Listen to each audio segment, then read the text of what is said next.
दोस्तों, chapter number 2 आपके अवचेतन मन की शक्ति डॉक्टर जोसेफ मर्फी की किताब से। चैप्टर का नाम है आपका मस्तिष्क कैसे काम करता है। चैप्टर 2 आपका मस्तिष्क कैसे काम करता है। आपका मस्तिष्क आपकी सबसे कीमती संपत्ति है। यह हमेशा आपके साथ है, लेकिन इसकी सबसे अद्भुत शक्तियां आपको तभी मिल पाएंगी जब आप इसका उपयोग करना सीख लेंगे। कब मिलेगी? जब आप उपयोग करना सीख लेंगे। ऐसा हम देख चुके हैं कि आपके मस्तिष्क के दो स्तर हैं, चेतन या तार्किक स्तर और अवचेतन या अतार्किक स्तर। आप अपने चेतन मन से विचार करते हैं, आपके आदतन विचार आपके अवचेतन मन में उतर जाते हैं, जो आपके विचारों की प्रकृति के अनुरूप परिस्थितियां बनाता है। आपका अवचेतन मन आपकी भावनाओं का स्थान है, यह रचनात्मक है। अगर आप अच्छा सोचते हैं तो आपको अच्छे परिणाम मिलेंगे, अगर आप बुरा सोचते हैं तो आपको बुरे परिणाम मिलेंगे। आपका मस्तिष्क इसी तरह काम करता है। इसमें कुछ पॉइंट्स मैं दोहराना चाहूंगा। चेतन मन तार्किक और अवचेतन मन अतार्किक है। आप अपने चेतन मन से विचार करते हैं, आपके आदतन विचार आपके अवचेतन मन में उतर जाते हैं। कौन से विचार? आदत से जो विचार आते हैं, जो आपके विचारों की प्रकृति के अनुरूप परिस्थितियां बनाता है, और वही विचार परिस्थितियां बनाते हैं। चलिए नेक्स्ट पैराग्राफ की तरफ चल रहे हैं। याद रखने वाली सबसे महत्वपूर्ण बात यह है, जब अवचेतन मन किसी विचार को स्वीकार कर लेता है तो वह इस पर काम करने लगता है। आश्चर्यजनक और सूक्ष्म सत्य यह है कि अवचेतन मन का नियम अच्छे तथा बुरे दोनों तरह के विचारों पर समान रूप से काम करता है। अगर इस नियम का नकारात्मक प्रयोग किया जाए तो यह असफलता, कुंठा, दुख उत्पन्न करता है। दूसरी तरफ अगर आपकी आदतन सोच सद्भावनापूर्ण और सकारात्मक सृजनात्मक है तो आपको आदर्श सेहत, सफलता और समृद्धि मिलती है। जब आप सही तरीके से सोचने और महसूस करने लगते हैं तो आपको मानसिक शांति और स्वस्थ शरीर हमेशा मिलते हैं। आप मानसिक रूप से जिसे भी सच मानेंगे और जिसका भी दावा करेंगे, आपका अवचेतन मन उसे स्वीकार कर लेगा और उसे साकार कर देगा। फिर से एक बार पढ़ूंगा वो लाइन। आप मानसिक रूप से जिसे भी सच मानेंगे और जिसका दावा करेंगे, आपका अवचेतन मन उसे स्वीकार कर लेगा और उसे साकार कर देगा। आपको तो बस अपने अवचेतन मन से अपने विचार को स्वीकार भर करवाना है। एक बार फिर से, आपको तो बस अपने अवचेतन मन से अपने विचार को स्वीकार भर करवाना है। उसके बाद अवचेतन मन का नियम आपकी मनचाही सेहत, शांति और समृद्धि उत्पन्न कर देगा। आप आदेश देते हैं और आपका अवचेतन मन उस पर छोड़ी गई वैचारिक छाप को साकार करने के लिए पूरी निष्ठा से काम करता है। आपके मस्तिष्क का नियम यह है, आपके अवचेतन मन की प्रतिक्रिया आपके चेतन मन में रखे विचार की प्रकृति से तय होती है। नियम फिर से पढ़ूंगा। आपके मस्तिष्क का नियम यह है, आपके अवचेतन मन की प्रतिक्रिया आपके चेतन मन में रखे गए विचार की प्रकृति से तय होती है। मनोवैज्ञानिक और मनोविश्लेषक बताते हैं कि जब विचार आपके अवचेतन मन तक पहुंच जाते हैं तो मस्तिष्क की कोशिकाओं में उनकी छाप बन जाती है। कहाँ छाप बनती है? मस्तिष्क की कोशिकाओं में। जैसे ही आपका अवचेतन मन किसी विचार को स्वीकार कर लेता है, या उसे साकार करने में तात्काल जुट जाता है। ये इंपॉर्टेंट लाइन है, फिर से पढ़ूंगा। जैसे ही आपका अवचेतन मन किसी विचार को स्वीकार कर लेता है, या उसे साकार करने में तात्काल जुट जाता है। विचारों के सहचर्य के अनुसार काम करके यह अपने लक्ष्य को साकार करने के लिए ज्ञान के हर उस हिस्से का इस्तेमाल करता है जो आपने जिंदगी भर इकट्ठा किया है। यह आपके भीतर की असीमित शक्ति, ऊर्जा और बुद्धि का इस्तेमाल करता है। इसका इस्तेमाल करता है, आपके भीतर असीमित शक्ति है, ऊर्जा है और बुद्धि का इस्तेमाल करता है। परिणाम पाने के लिए यह प्रकृति के सभी नियमों का इस्तेमाल करता है। कई बार यह आपकी मुश्किलों का समाधान तत्काल खोज लेता है, जबकि कई बार कई दिन, सप्ताह या इससे भी ज्यादा समय लग सकता है। इसके तरीके अजूब है। चेतन और अवचेतन में भिन्नता है। आपको याद रखना चाहिए कि चेतन और अवचेतन दो मस्तिष्क नहीं है, वे तो एक ही मस्तिष्क में होने वाले गतिविधियों के दो क्षेत्र है। आपका चेतन मन तार्किक मस्तिष्क है। यह मस्तिष्क का वह हिस्सा है जो विकल्प चुनता है। उदाहरण के लिए, आप अपनी पुस्तकें, अपना घर, अपना जीवन साथी चुनते हैं।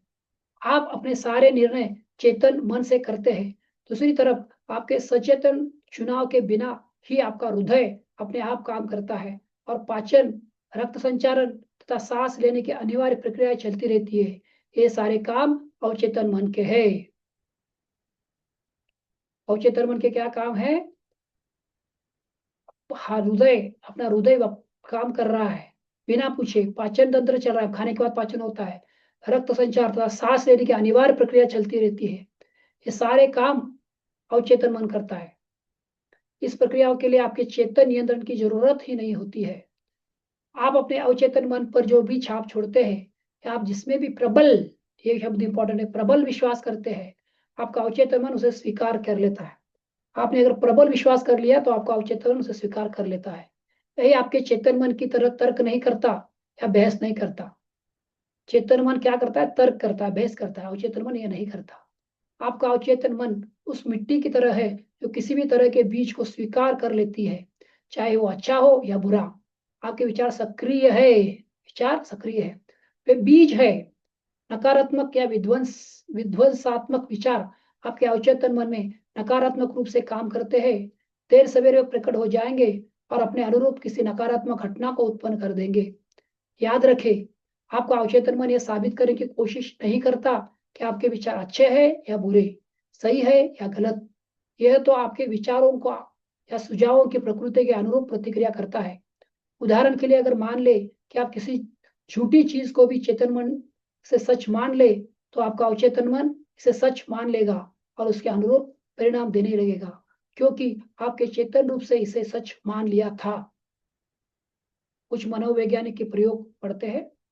मनोवैज्ञानिकों और अन्य अन्य शोधकर्ताओं ने बहुत से सम्मोहित लोगों पर प्रयोग किए हैं। उनके शोध से यह स्पष्ट हो जाता है कि अवचेतन मन कोई चयन या तुलना नहीं करता जो तार्किक प्रक्रिया के लिए जरूरी है। आपका अवचेतन मन किसी भी सुझाव को स्वीकार कर लेगा, भले वह सारासार झूठा हो, और सुझाव मानने के बाद यह उसकी प्रकृति के अनुसार प्रतिक्रिया करेगा। आपका अवचेतन मन कितना सुझावशील है, यह समझने के लिए एक उदाहरण देखते हैं। अगर कोई सम्मोहन विशेषज्ञ किसी को यह सुझाव दे कि वह नेपोलियन बोनापार्ट है या कुत्ता या बिल्ली है, तो वो व्यक्ति पूरी सटीकता से उस भूमिका को निभाने लगेगा। कुछ समय के लिए उसका पूरा व्यक्तित्व बदल जाएगा। वो व्यक्ति खुद को वही मान लेगा जिसका सुझाव सम्मोहन विशेषज्ञ ने दिया है। निपुण सम्मोहन विशेषज्ञ की अवस्था में अपने किसी विद्यार्थी को यह सुझाव दे सकता है कि वो अपनी पीठ खुजाए। दूसरे को यह सुझाव दे सकता है कि उसकी नाक से खून बह रहा है। तीसरे को यह सुझाव दे सकता है कि वो संगम रमर की मूर्ति, तथा चौथे को यह सुझाव दे सकता है कि तापमान 0 से कम है और वो बर्फ की तरह जम गया है। हर विद्यार्थी उसे दिए गए विशिष्ट सुझाव के अनुरूप काम करेगा। वो उन सभी परिस्थितियों को नजरअंदाज कर देगा जो सम्मोहन के सुझाव के अनुरूप न हो। यह आसान उदाहरण है आपके चेतन मन या तार्किक मस्तिष्क और आपके अवचेतन मन के अंतर को रेखांकित करते हैं। तो ये सम्मोहन के उदाहरण आसान उदाहरण है। आपका अवचेतन मन भाववाचक व चयनहीन है। यह हर उस चीज को सच मान लेता है जिसे आपका चेतन मन सच मानता है। फिर से पढ़ूंगा इस पंक्ति को। यह हर बार उस चीज को सच मान लेता है जिसे आपका चेतन मन सच मानता है। इसलिए यह महत्वपूर्ण है कि आप ऐसे विचार और आधार वाक्य चुने जो आपको सुख पहुंचाए, आपका उपचार करे और आपकी आत्मा को खुश से भर दे। यथार्थवादी और कल्पनावादी का स्पष्टीकरण। चेतन मन को चेतन मन को कई बार यथार्थवादी मन कहा जाता है क्योंकि इसका संबंध बाहरी वस्तु से होता है। यथार्थवादी यानी ऑब्जेक्टिव माइंड बाहरी दुनिया के प्रति जागरूक रहता है। इसके अवलोकन के साधन आपके 5 शारीरिक इंद्रियां हैं। आपका यथार्थवादी मन आपके परिवेश से संपर्क का मार्गदर्शक और निर्देशक है। आप अपनी 5 इंद्रियों के जरिए ज्ञान हासिल कर सकते हैं। आपका यथार्थवादी मन अवलोकन, अनुभव और शिक्षा से सीखता है। जैसा पहले बताया जा चुका है, यथार्थवादी मन का सबसे बड़ा कार्य है तर्क करना। मान ले आप उन हजारों लाखों पर्यटकों में से एक है जो हर साल ग्राउंड कैनियन की सैर करते हैं। आप इस निष्कर्ष पर पहुंचेंगे कि ये दुनिया के सबसे अद्भुत चमत्कारिक आश्चर्यों में से एक है। ये निष्कर्ष इसकी अविश्वसनीय गहराई, चट्टानों के जटिल आकार, भिन्न भिन्न स्थानों पर रंगों के अद्भुत चित्रकारी के अवलोकन पर आधारित होगा। ये आपके यथार्थवादी मन का काम है। ऑब्जेक्टिव माइंड, यथार्थवादी माइंड। अवचेतन मन को अक्सर कल्पनावादी मन, सब्जेक्टिव माइंड भी कहा जाता है। आपका कल्पनावादी मन अपने माहौल के प्रति जागरूक तो होता है, लेकिन शारीरिक इंद्रियों के माध्यम से नहीं। आपका अवचेतन मन अंतर्ज्ञान से महसूस करता है। किससे महसूस करता है? अंतर्ज्ञान से महसूस करता है, ये पंचेंद्रियों से नहीं। ये आपकी भावनाओं का स्थान है और यादों का भंडार है। आपकी कल्पनावादी मन अपने उच्चतम कार्य तब करता है जब आपकी यथार्थवादी इंद्रियां काम न कर रही हो। एक बार फिर से पढ़ूंगा। आपकी कल्पनावादी मन अपने उच्चतम कार्य तब करता है जब आपकी यथार्थवादी इंद्रियां काम न कर रही हो। दूसरे शब्दों में, जब यथार्थवादी मन शिथिल हो या उन्नति की अवस्था में हो, तब कल्पनावादी बुद्धि सबसे अच्छी तरह काम करती है। आपका कल्पनावादी मन आंखों की इंद्रिय के बिना देखता है। यह अंतीन्द्रिय क्षमता है। यह कभी यह कहीं और हो रही घटनाओं को देख और सुन सकता है। आपका कल्पनावादी मन आपके शरीर से बाहर निकलकर दूर देशों की यात्रा कर सकता है और अक्सर बहुत सटीक तथा सच्ची जानकारी ला सकता है। कल्पनावादी मन के माध्यम से आप दूसरे के विचार जान सकते हैं। बंद चिट्ठियों के मजमून पढ़ सकते हैं। एक कंप्यूटर डिस्क पर डिस्क ड्राइव के प्रयोग के बिना जानकारी भाप सकते हैं। जब आप यथार्थवादी और कल्पनावादी मन की आपसी कार्यविधि को समझ लेते हैं, तो आप प्रार्थना की सच्ची कला सीखने की बेहतर स्थिति में पहुंच जाते हैं। प्रार्थना की कला, सच्ची कला सीखने के बेहतर स्थिति में कब पहुंच जाओगे? या आप एक यथार्थवादी है और एक कल्पनावादी है। चलिए आगे पढ़ते हैं। अवचेतन मन चेतन मन की तरह तर्क नहीं करता। आप अवचेतन मन को जो चाहे वो बताए, उसमें बहस या विरोध करने की क्षमता नहीं होती। अगर आप इसे गलत जानकारी देंगे तो भी ये इसे सच मान लेगा। ये उस जानकारी को सही बनाने के लिए काम करेगा। यह गलत सुझावों को भी परिस्थितियों, अनुभव और घटनाओं में साकार कर देगा। आपके साथ जो भी हुआ, इसके लिए वो आपको है, क्योंकि आपने विश्वास के माध्यम से अपने अचेतन मन पर इसकी छाप छोड़ी है। अगर आपने गलत संप्रेषण किया है या अपने अवचेतन मन तक विकृत अवधारणाएं पहुंचाई है, तो उन्हें जल्द से जल्द सुधारना सबसे महत्वपूर्ण है। इसे करने का सबसे निश्चित तरीका अपने अवचेतन मन को लगातार सृजनात्मक और सद्भावनापूर्वक विचार देते रहना है। क्या है निश्चित तरीका? है अवचेतन मन को लगातार सृजनात्मक और सद्भावनापूर्वक विचार देते रहना है। बार बार दोहराने पर आपका अवचेतन मन इन्हें स्वीकार कर लेता है। इसे मैं 2 बार और पढ़ूंगा। बार बार दोहराने पर आपका अवचेतन मन इन्हें स्वीकार कर लेता है। आखिरी बार, बार बार दोहराने पर आपका अवचेतन मन इन्हें स्वीकार कर लेता है। इस प्रकार आप विचार और जीवन की नई तथा ज्यादा अच्छी आदतें डाल ले सकते हैं, क्योंकि आपका अवचेतन मन आदत का स्थान है। आपके चेतन मन के आदतन विचार आपके अवचेतन मन में गहरे खांचे बना देते हैं। अगर आपके विचार सद्भावनापूर्ण, शांत और सृजनात्मक है, तो आपका अवचेतन मन प्रतिक्रिया करते हुए सद्भाव, शांति और सृजनात्मक परिस्थितियां उत्पन्न करेगा। क्या आप डर, चिंता और अन्य प्रकार के विनाशक सोच के शिकार है?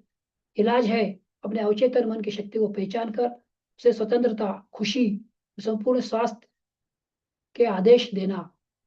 आपका अवचेतन मन रचनात्मक है और दैवी स्तोत्र के साथ एक रूप है। क्या है? ये रचनात्मक भी है, दैवी स्तोत्र के साथ एक रूप भी है। यह स्वतंत्रता, खुशी और संपूर्ण स्वास्थ्य को उत्पन्न करने लगेगा, इसका आदेश आपने पूरे विश्वास से दिया है। एग्जाम्पल के साथ समझेंगे। सुझाव की जबरदस्त शक्ति।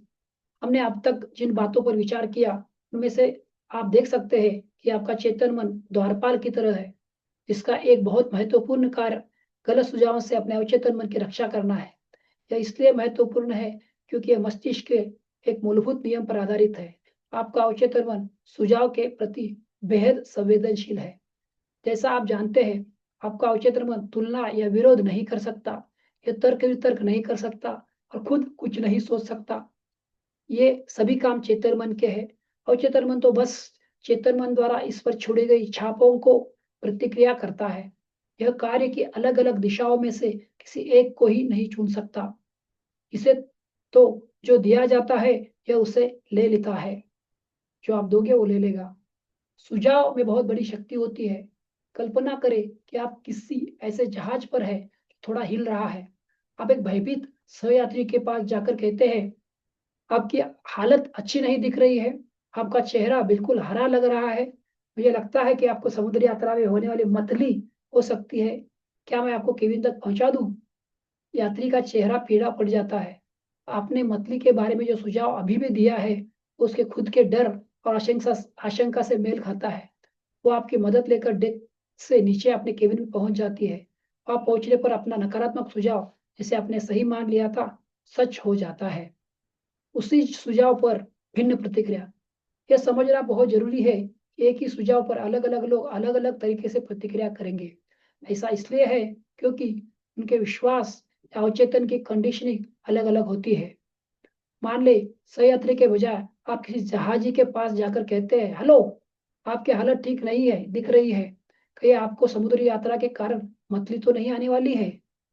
यह जहाजी के मिजाज पर निर्भर करता है कि वो आपके लचर मजाक पर हंसे या आपको वहां से दफा होने की कह दे। आपके सुझाव का उस पर कोई असर नहीं हुआ, क्योंकि उसके मन में यह विश्वास है कि समुद्री यात्रा में उसे कभी मतली नहीं हो सकती। इस कारण उसे जरा भी डर या चिंता महसूस नहीं होगी, उल्टे आत्मविश्वास सामने आएगा।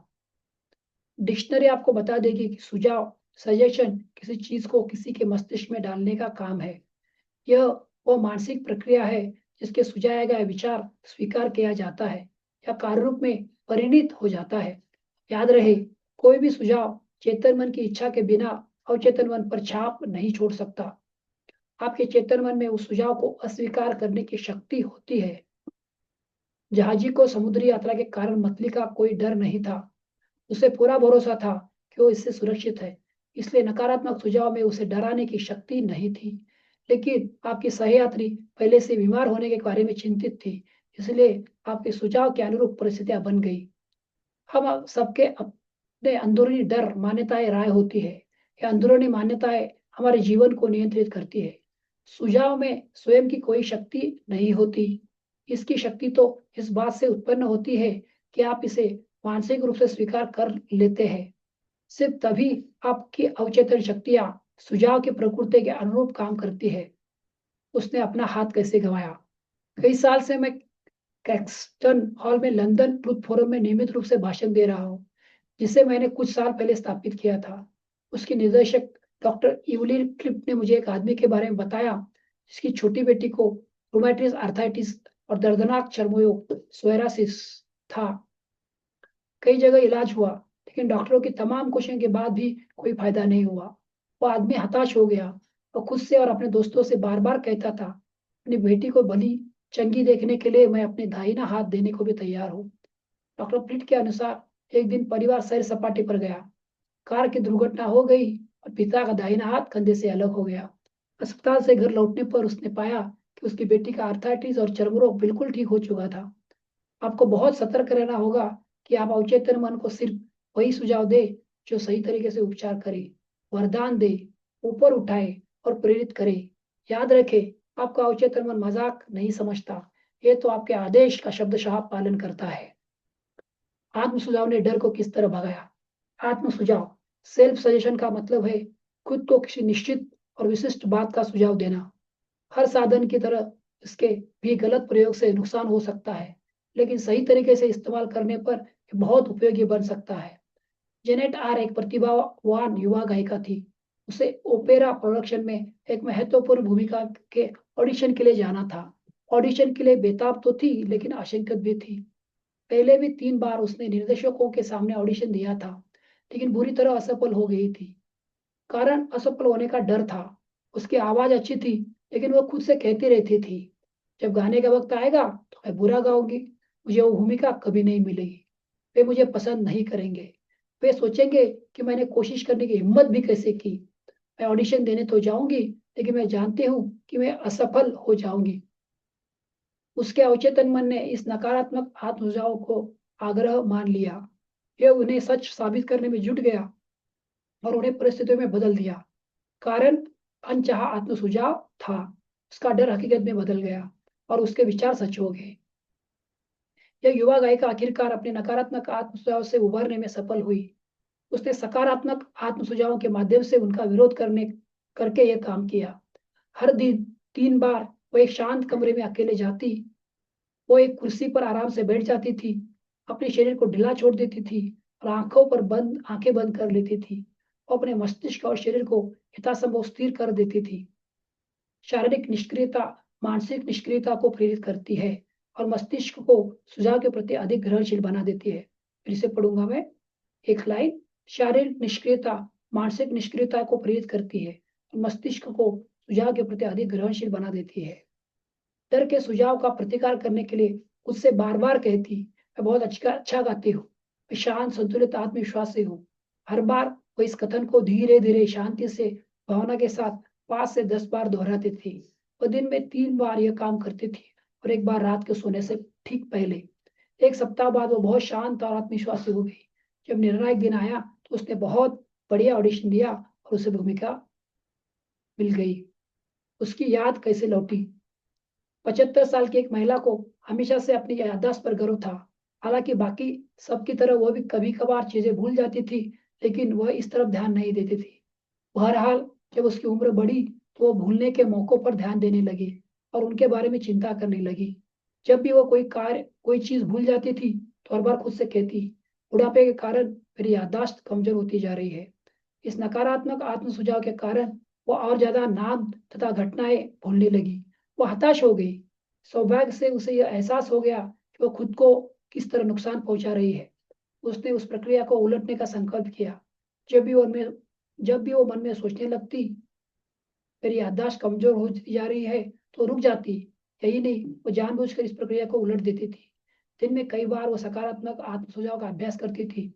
वो खुद से कहती थी, आज से मेरी याददाश्त हर तरह से सुधर रही है। मुझे जो भी याद रखना चाहिए वो मुझे हर पल हर जगह हमेशा याद रहेगा। मुझे घटनाओं स्पष्टता से याद रहेगी। मैं जो भी याद करना चाहूंगी वो मुझे तत्काल याद आ जाएगा। मुझ में हर दिन तेजी से सुधार हो रहा है। बहुत जल्दी मेरी याददाश्त पहले से बहुत अच्छी हो गई है। 3 हफ्ते बाद उसकी याददाश्त सामान्य हो गई। उसने किस तरह बुरे स्वभाव पर काबू पाया?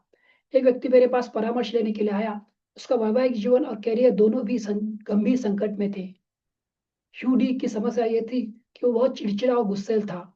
वह इसके बारे में खुद चिंतित था, लेकिन अगर कोई दूसरा उसके बारे में उससे बात करने की कोशिश करता था तो वो आग बबूला हो उठता था। और खुद से बार बार कहता था कि सब लोग उसे सता रहे थे और उसे अब उनसे अपनी रक्षा करनी थी। इस नकारात्मक आत्म सुझाव को लेकर दूर करने के लिए मैंने उसे सकारात्मक आत्म सुझाव का प्रयोग करने की सलाह दी। दिन में कई बार सुबह दोपहर और रात को सोने से पहले उसे खुद से बार बार ये कहना था, आगे से मैं ज्यादा अच्छे स्वभाव का बनूंगा। यह मेरी सामान्य मनोदशा खुशी और खुश मिजाजी की हो रही है। हर दिन मैं अधिक प्रेम करने काबिल और समझदार बन रहा हूँ। मैं अपने आसपास के सभी लोगों के लिए आनंद सद्भावना का केंद्र रहूंगा तथा अपने अच्छे व्यवहार से उन्हें खुश कर दूंगा। यह सुखद खुशनुमा स्वभाव अब मेरी सामान्य सहज मानसिक स्थिति बन रही है। मैं एहसानमंद हूँ। 1 महीने बाद उसकी पत्नी और सहकर्मी कहने लगे कि अब उसके साथ रहना बहुत अच्छा हो गया है। वो इंसान बदल गया। बाहरी सुझाव पर कुछ टिप्पणियां। बाहरी सुझाव हेट्रो सजेशंस का मतलब है किसी दूसरे व्यक्ति के सुझाव। सभी युगों और दुनिया के हर हिस्से में सुझाव की शक्ति ने मानव जाति के जीवन में प्रमुख भूमिका निभाई है। राजनीतिक मान्यताएं, धार्मिक आस्थाएं और सांस्कृतिक परंपराएं बाहरी सुझाव की शक्ति की बदौलत ही फलती फूलती और कायम रहती है। सुझाव का प्रयोग स्वयं को अनुशासित और नियंत्रित करने के साधन के रूप में किया जा सकता है। इसका प्रयोग दूसरों पर नियंत्रण करने के लिए भी किया जा सकता है। जिन्हें मस्तिष्क के नियमों की समझ नहीं है, सृजनात्मक रूप में यह अद्भुत और बेहतरीन है। नकारात्मक रूप में यह मस्तिष्क की प्रतिक्रिया के सभी प्रतिमानों पैटर्न्स सबसे विध्वंसात्मक है। इसके परिणाम दुख, असफलता, कष्ट, बीमारी और तबाही हो सकते हैं। क्या आपने इनमें से किसी को स्वीकार किया है? पैदा होने के बाद से हम पर नकारात्मक सुझाव की बमबारी होने लगती है। चूंकि हम यह नहीं जानते कि उनका विरोध कैसे किया जाए, इसलिए अवचेतन रूप से हम इन्हें स्वीकार कर लेते हैं और अपने अनुभव में बदल लेते हैं। नकारात्मक सुझाव के कुछ उदाहरण हैं।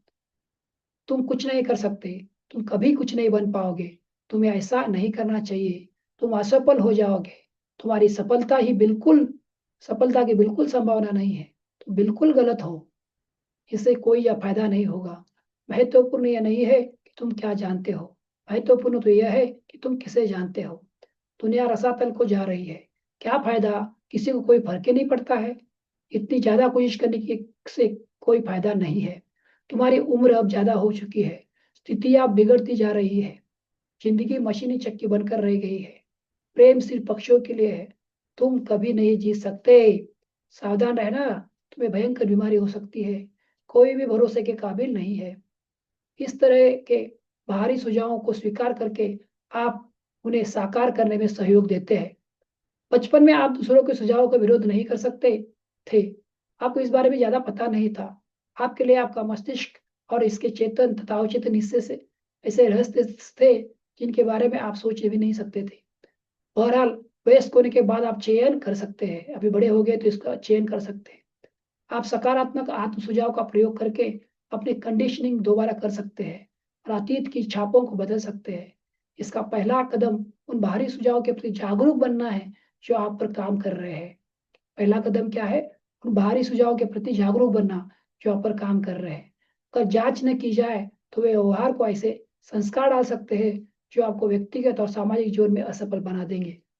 सृजनात्मक आत्म सुझाव आपको नकारात्मक कंडीशनिंग से मुक्त कर सकता है। अगर ऐसा नहीं किया गया तो नकारात्मक कंडीशनिंग आपके जीवन को विकृत कर देगी और अच्छी आदतों के विकास को मुश्किल या असंभव बना देगी। आप नकारात्मक सुझावों का विरोध कर सकते हैं, अखबार उठा ले या टीवी पर न्यूज देखें। हर दिन आप दर्जनों ऐसी खबरें सुनेंगे जो निरर्थकता, डर, चिंता, तनाव और भावी तबाही के बीच हो सकती है। अगर आप उन्हें सच मान ले और अपने भीतर जगह दे दे, तो डर के ये विचार आपकी जीने की इच्छा को ही खत्म कर देंगे। बहरहाल, जब आप ये समझ लेते हैं कि आपको इन्हें स्वीकार करने की जरूरत नहीं है, तो आपके सामने विकल्प खुल जाते हैं। आपके अवचेतन मन को सृजनात्मक आत्म सुझाव देकर आप पे इन सभी विध्वंसात्मक विचारों का विरोध करने की शक्ति है। नियमित रूप से दूसरों के थोपे गए नकारात्मक सुझावों की जांच करते रहे। आपको इन विनाशक आत्म सुझाव की दया पर रहने की जरूरत नहीं है। हम सभी ने अपने बचपन, किशोरावस्था, वयस्क जीवन में इसकी वजह से कष्ट भोगे हैं। अगर आप पीछे मुड़कर देखें तो आसानी से याद कर सकते हैं कि माता पिता, दोस्तों, रिश्तेदारों, टीचर्स और सहयोगियों किस तरह आपको नकारात्मक सुझाव दिए थे। उनकी कही कई बातों का विश्लेषण करें और उनमें छिपे अर्थ की गौर से जांच करें। आप पाएंगे कि उनमें से ज्यादातर बातें झूठी थी। उनका छिपा हुआ उद्देश्य आप में डर पैदा करके आपको नियंत्रित करना था और है। बाहरी सुझाव की यह प्रक्रिया हर घर, ऑफिस, फैक्ट्री, क्लब में चलती है। धीरे धीरे आपको पता चल जाएगा कि जाने अनजाने में लोगों के सुझाव का उद्देश्य यह होता है कि आप वैसा ही सोचे, महसूस करें, काम करें जैसा चाहते हैं, ताकि उन्हें फायदा पहुंचे, भले ही आपको नुकसान हो जाए। इस तरह सुझाव ने एक आदमी की जान ली। मेरे दूर के एक रिश्तेदार ने भारत की एक मशहूर महिला भविष्यवक्ता क्रिस्टल गेजर से अपना भविष्य पूछा। ज्योतिषी ने उसे बताया कि उसका दिल बहुत कमजोर है और अगले अमावस्या को मर जाएगा। मेरा रिश्तेदार स्तब्ध रह गया। उसने अपने परिवार के हर व्यक्ति को भविष्यवाणी बताई। उसने अपने वकील से मिलकर वसीयत ठीक करवा ली। जब मैंने उसे विश्वास से डिगाने की कोशिश की तो उसने मुझे बताया उस भविष्यवक्ता में बहुत अद्भुत पारलौकिक शक्तियां हैं। भविष्यवक्ता लोगों का बहुत भला या बुरा कर सकती है। उसे भविष्यवाणी की सच्चाई पर पूरा भरोसा था। जब अमावस्या करीब आने लगी तो वह खोया खोया रहने लगा। एक महीने पहले से यह आदमी खुश, स्वस्थ, स्थिर और जोशीला था। अब वो बीमार दिखने लगा। अमावस्या के दिन उसे बहुत बुरा अटैक आया। वो मर गया, हालांकि उसे पता नहीं था कि अपनी मौत का कारण वो खुद था। अब में से कितनों ने इस तरह की कहानियां सुनी है और यह सोचकर थोड़े कांपे हैं कि यह दुनिया रहस्यमयी, अनियंत्रित शक्तियों से भरी पड़ी है। हाँ, दुनिया की शक्तियों से भरी पड़ी है, लेकिन वे न तो रहस्यमय है, न ही अनियंत्रित। मेरे रिश्तेदार ने खुद अपनी जान ले ली क्योंकि उसने एक सशक्त सुझाव को अपने अवचेतन मन में दाखिल होने दिया। उसे भविष्यवक्ता की शक्तियों पर भरोसा था, इसलिए उसने अपनी उसकी भविष्यवाणी को पूरा विश्वास कर लिया। आइए अवचेतन मन की कार्यविधि की जानकारी के आधार पर इस घटना को देखें। व्यक्ति का चेतन या तार्किक मस्तिष्क जिस बात पर यकीन करता है, अवचेतन मन उसे स्वीकार कर लेता है, उसके अनुरूप कार्य करता है। मेरा रिश्तेदार जब उस भविष्यवक्ता के पास गया तो वो सुझाव ग्रहण करने की मनोदशा में था। भविष्यवक्ता ने उसे एक नकारात्मक सुझाव दिया जिसे उसने सच मान लिया। वह दहशत में आ गया। उसे पूरा विश्वास था कि अगली अमावस्या को मरने वाला है। उसने उसके बारे में सबको बता दिया और अपनी मौत की तैयारी करने लगा। मौत के बारे में उसके डर और आशंका को उसके अवचेतन मन ने सही मान लिया था तथा उसकी मौत की हकीकत में बदल दिया। जिस महिला ने उसकी मौत की भविष्यवाणी की थी, उसकी शक्ति मैदान के पत्थरों और लकड़ियों से ज्यादा नहीं थी। उसके सुझाव में जान लेने की शक्ति नहीं थी। अगर वो आदमी मन के नियमों को जानता तो वह उस नकारात्मक सुझाव को पूरी तरह से अस्वीकार कर देता और भविष्यवक्ता के शब्दों पर जरा भी ध्यान नहीं देता। अगर वो जानता कि वो अपने ही विचारों और भावनाओं के द्वारा नियंत्रित है तो वो जिंदा रह सकता था। तब भविष्यवक्ता की कहानी बख्तरबंद टैंक पर फेंकी गई रबड़ की गेंद जैसी होती। वो आसानी से उसके सुझाव को नकार सकता था और हवा में उड़ा सकता था, लेकिन उसे कोई नुकसान नहीं होता। इसके बजाय जागरूकता और समझ की कमी के कारण उसने अपनी मौत को खुद बुला लिया। दूसरे के सुझाव में अपने कोई शक्ति नहीं होती। आप अपने विचारों द्वारा उन्हें शक्ति देते हैं। आपको अपनी मानसिक सहमति देनी होती है। आपको इस विचार को स्वीकार करना होता है। तब वह विचार आपका बन जाता है और आपका अवचेतन उसे साकार करने के लिए काम करता है। याद रखें, आपके पास चुनने की क्षमता है। जिंदगी चुने, प्रेम चुने, सेहत चुने। माने गए प्रमुख आधार वाक्य। प्राचीन यूनान के जमाने से दार्शनिक और तर्कशास्त्रियों ने सिलोजिज्म सिलोजिज्म नामक तर्क का अध्ययन किया है। सिलोजिज्म में मस्तिष्क व्यवहारिक संदर्भ में तर्क करता है। इसका मतलब यह है कि आपका चेतन मन जिस प्रमुख आधार वाक्य को सच मानता है उसी से वो निष्कर्ष तय होता है जिस पर आपका अवचेतन मन पहुंचेगा। फिर से पढ़ता हूँ इसको। आपका इसका मतलब यह है, आपका चेतन बाहरी मन जिस प्रमुख आधार वाक्य को सच मानता है उसी से वो निष्कर्ष तय होता है जिस पर आपका अवचेतन मन पहुंचेगा। इस बात से कोई फर्क नहीं पड़ता है कि ये वो सवाल या समस्या कौन सी है। और आधार वाक्य सही है तो निष्कर्ष अवश्य ही होगा। उदाहरण के लिए, हर गुण प्रशंसनीय है। दयालुता एक गुण है, इसलिए दयालुता प्रशंसनीय है। क्या यह देखिए, सभी निर्मित चीजें बदलती है और खत्म होती है। इस तरह के पिरामिड निर्मित चीजें हैं, इसलिए पिरामिड बदलेंगे और खत्म होंगे। पहले वाक्य को प्रमुख आधार वाक्य कहा जाता है और सही आधार वाक्य से यही निष्कर्ष निकलते हैं। कॉलेज के एक प्रोफेसर ने न्यूयॉर्क सिटी के टाउन हॉल में विज्ञान मेरे भाषण सुने। मस्तिष्क के विज्ञान में भाषण सुने। वे बाद में मुझसे मिलने आए। उन्होंने मुझसे कहा, जीवन में हर चीज गड़बड़ है। मेरे जीवन में हर चीज गड़बड़ है। मैं अपनी सेहत, दौलत और मित्र गंवा चुका हूँ। मैं जिस चीज को छूता हूँ बिगड़ जाती है। मैंने उन्हें समझाया कि उनकी समस्याएं तार्किक रूप से उनके आत्मविनाशक प्रमुख आधार वाक्य से उत्पन्न हुई है। अपने जीवन को बदलने के लिए उन्हें अपने चिंतन में से एक नया प्रमुख आधार वाक्य स्थापित करना होगा। उन्हें इस विश्वास को सही मानना होगा कि उनके अवचेतन मन की असीमित बुद्धिमत्ता उन्हें आध्यात्मिक, मानसिक और भौतिक मार्गदर्शन दे रही है, निर्देशित कर रही है और समृद्ध बना रही है।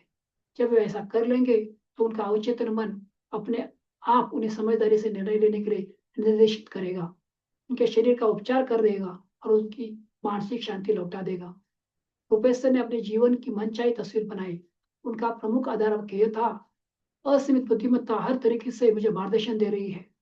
मैं पूरी तरह से स्वस्थ हूँ और मेरे मस्तिष्क तथा शरीर में सामंजस्य का नियम काम करता है। मेरे पास सौंदर्य, प्रेम, शांति और प्रचुरता है। यही कर्म और दैवी विधान के सिद्धांत मेरे पूरे जीवन पर शासन करते हैं।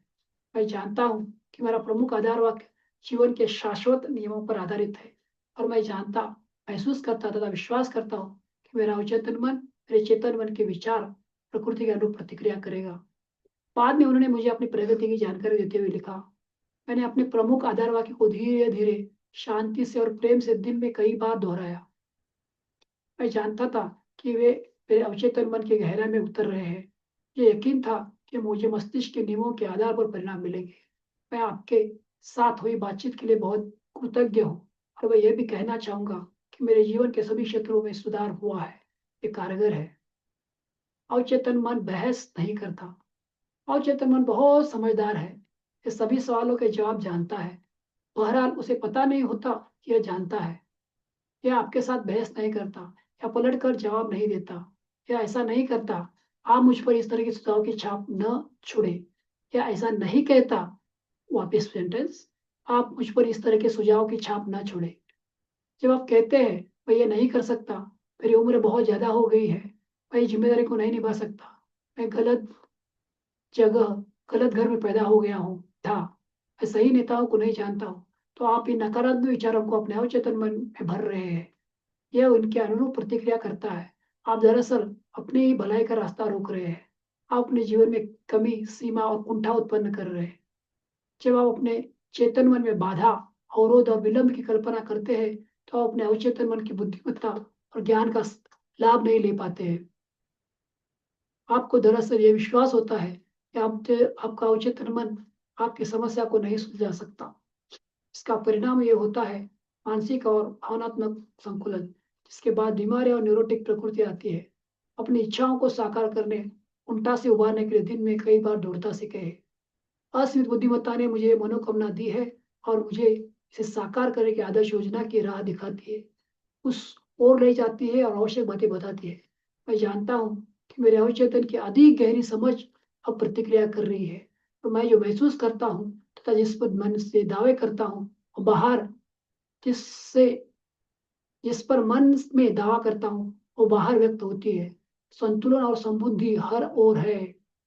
दूसरी तरफ अगर आप कहते हैं अब कोई रास्ता नहीं बचा है, अब मेरा खेल खत्म हो गया, उस उलझन से बाहर निकलने का कोई तरीका नहीं है, मैं बाधित और अवरुद्ध हूँ, तो आपको आपके अवचेतन मन में कोई जवाब या प्रतिक्रिया नहीं मिलेगी। अगर आप चाहते हैं कि आप जो अवचेतन मन आपके लिए काम करे, तो इसका सहयोग पाने के लिए आपको इसे सही आग्रह करना होगा। यह आपके लिए हमेशा काम कर रहा है। यह इस समय भी आपके हृदय की धड़कन और सांस को नियंत्रित कर रहा है। जब आपकी उंगली कट जाती है तो ये उपचार की जटिल प्रक्रिया शुरू कर देता है। इसकी सबसे मूलभूत प्रवृत्ति जीवन की ओर है। यह हमेशा आपकी देखभाल करता है और आपको सुरक्षित रखता है। आपके अवचेतन के पास अपनी खुद की खुद बुद्धि नहीं है, लेकिन यह आपके विचारों और छवियों के पैटर्न को स्वीकार कर लेता है। जब आप किसी समस्या का जवाब तलाशते हैं तो आपका अवचेतन मन प्रतिक्रिया करेगा, लेकिन यह आपसे उम्मीद करेगा कि आप अपने चेतन मन में किसी सच्चे निर्णय या फैसले पर पहुंच जाए। आपको यह मानना होगा कि आपके अवचेतन मन के पास जवाब है। अगर आप चाहते हैं मुझे अगर आप कहते हैं मुझे नहीं मालूम कि कोई रास्ता है भी या नहीं, मैं पूरी तरह से दुविधा और उलझन में हूँ, ये जवाब क्यों नहीं मिलता, तो आप अपनी प्रार्थना को नकार रहे हैं। समय काटते सैनिक की तरह आप ऊर्जा का प्रयोग तो करते हैं, फिर आगे नहीं बढ़ जाते। अपने मस्तिष्क के पहले नियमों का अपने मस्तिष्क के पहियों को विराम दे, आराम से बैठ जाए, स्थिर हो जाए, शांति से कहे, मेरा अवचेतन मन जवाब जानता है, ये इस समय भी प्रतिक्रिया कर रहा है। मैं धन्यवाद देता हूँ क्योंकि मैं जानता हूँ कि मेरे अवचेतन मन की असीमित बुद्धिमत्ता सारी बातें जानती है, मुझे इस वक्त आदर्श जवाब दे रही है। मेरा सच्चा विश्वास मेरे अवचेतन मन की बुद्धिमत्ता और ज्ञान को मुक्त कर रहा है। मुझे खुशी है कि ऐसा ही हो रहा है। चलिए याद रखने वाले विचार, इस चैप्टर का कंक्लूजन। याद रखने लायक विचार, अच्छा सोचेंगे तो अच्छा होगा, बुरा सोचेंगे तो बुरा होगा। आप वही बनेंगे तो आप दिन भर सोचते हैं। आपका अवचेतन मन आपके साथ बहस नहीं करता, ये आपके चेतन मन के आदेश को चुपचाप मान लेता है। अगर आप कहते हैं मैं इसका खर्च नहीं उठा सकता, तो आपका अवचेतन इसे सच बनाने के लिए काम करने लगता है। कोई ज्यादा अच्छा विचार चुने, इसके बजाय इसे यह आदेश दे मैं इसे खरीदूंगा, मैं इसे अपने मन में स्वीकार करता हूँ। आपके पास चुनने की शक्ति है, स्वास्थ्य और खुशी को चुने। आप दोस्ताना या गैर दोस्ताना होने का चुनाव कर सकते हैं। सहयोगी खुश दोस्ताना प्रेम करने योग्य बनने का चुनाव करेंगे तो सारा संसार प्रतिक्रिया करेगा। अद्भुत व्यक्तित्व विकसित करने का यह सबसे अच्छा तरीका है। आपका अवचेतन मन द्वारपाल है। इसका प्रमुख काम झूठी छापों से आपके अवचेतन मन की रक्षा करना है। यह विश्वास करने का चुनाव करे कि कोई अच्छी चीज हो सकती है और अभी हो रही है। चुनाव करने की क्षमता आपके सबसे बड़ी शक्ति है। खुशी और प्रचुरता का चुनाव करें। दूसरों के सुझावों और बातों में आपको चोट पहुंचाने की जरा भी शक्ति नहीं है। एकमात्र शक्ति आपके अपने विचारों में है। आप दूसरों के विचारों या सुझावों को अस्वीकृत करने का चुनाव कर सकते हैं और अच्छे विचारों को दृढ़ता से कह सकते हैं। आपके पास ये चुनाव करने की शक्ति है और आप कैसी प्रतिक्रिया करेंगे। अपने शब्दों पर ध्यान दें। आपको हर आलसी शब्द का हिसाब देना होगा। कभी यह न कहे मैं असफल हो जाऊंगा, मेरी नौकरी छूट जाएगी, मैं किराया नहीं चुका सकता। आपका अवचेतन मन मजाक नहीं समझ सकता, यह इन चीजों को हकीकत में बदल देगा। आपका मस्तिष्क बुरा नहीं है, प्रकृति की कोई भी शक्ति बुरी नहीं है थी। यह इस बात पर निर्भर करता है कि आप प्रकृति की शक्तियों का कैसा प्रयोग करते हैं। अपने मस्तिष्क का प्रयोग हर जगह सभी लोगों को वरदान देने, उपचार करने और प्रेरित करने के लिए करें। कभी यह न कहे कि मैं नहीं कर सकता। इस वाक्य की जगह पर आगे दिया वाक्य रखकर उस डर से उभरे, मैं अपने अवचेतन मन की शक्ति से सारे काम कर सकता हूँ। डर, अज्ञान, अंधविश्वास के बजाय शाश्वत सत्यों और जीवन के सिद्धांतों को सिद्धांत के दृष्टिकोण से सोचना शुरू करें। दूसरों को अपने लिए सोचने की अनुमति न दें। अपने विचार खुद चुने, अपने निर्णय खुद ले। आप अपनी आत्मा अवचेतन मन के कप्तान हैं और अपनी तकदीर के मालिक है। याद रखिए, आपके पास चुनने की क्षमता है।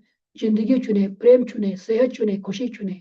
आपका चेतन मन जिसे भी सच मानता है, आपका अवचेतन मन उसे स्वीकार कर लेगा और हकीकत बना देगा। खुश की सुबह की दैवी मार्गदर्शन, सही कर्म और जीवन के सभी नियामतों में विश्वास करें। चैप्टर 2 यहाँ पे खत्म होता है।